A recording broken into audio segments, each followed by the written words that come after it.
یک زن کنار خیابون وای میستاده تا با مردها بخوابه تا با پولش بتونه خرج بچه هاشو اجاره خونه و اجاره مغازه‌شو بده. یک روز یک مرد با یقه بسته و ریش و رد مهر روی پیشونی میزنه روی ترمز، شیشه ماشینشو میده پایین، به اون دختر میگه تو امثال تو گند زدین تو این جامعه. برای اینکه عشق و حال خودتونو بکنین، برای اینکه خوشگذرونی کنین، دارین فسادو زیاد میکنین.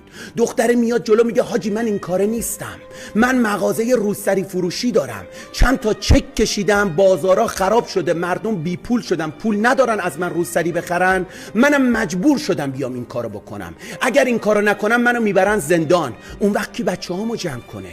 کی شکم بچه‌هامو سیر کنه؟ حاجی مشخصه تو دستت به دهنت میرسه آدم خوبی هم هستی، بیا یه لطفی بکن به من پول قرض بده من بتونم چکامو صاف کنم، بعدش من پول تو رو بهت برمیگردونم. حاجیه میگه من بهت میدم ولی به یه شرط، به این شرط که تا 1 سال هر وقت خواستم بیای با من بخوابی، پول من باید تو این مدت آروم آروم بهم برگردونی. دختره بهش میگه حاجی من 1 هفته است اومدم تو این کار، تو این 1 هفته هر مدل مردی رو دیدم. مرد دیدم که 6 تا دکمش باز بود، مرد دیدم که زنجیر طلا دور گردنش بود، مرد دیدم که دهنش بوی مشروب میداد، اما همشون از تو مردتر بودن، از تو لجنتر ندیدم. حداقل اونا ادای مسلمونا رو در نمی آوردن، اگرم مسلمون بودن از درون مسلمون بودن. تو امثال تو که ادای مسلمونا رو دارین در میارین گند زدین تو این جامعه، نه من و امثال من.